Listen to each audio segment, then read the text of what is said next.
Ayaw kong sabihin. Ayaw kong isipin mo.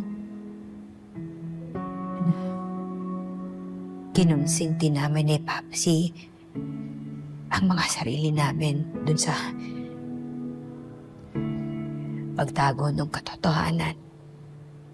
Pero sana naiintindihan mo na hindi namin intensyon ang saktan ka.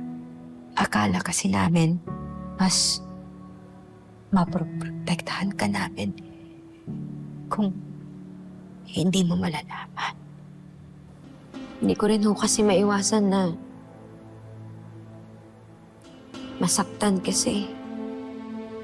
Lumaki ho ako na naniniwala ako na buo yung pagkatao ko.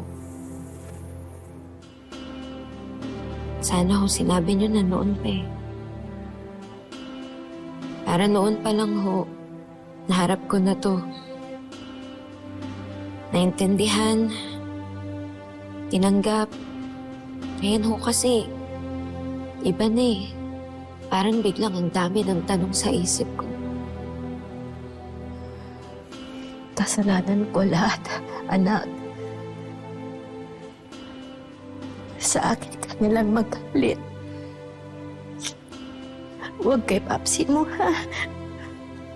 Ay, okay lang ho ba na iwan niyo muna ho ako? Kailangan ko lang ho ng space. Oo.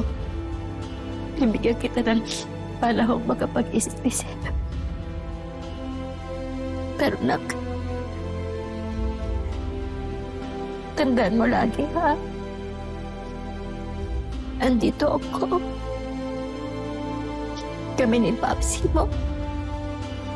Meron ka pa rin masasandalan at mauuwian sa amin.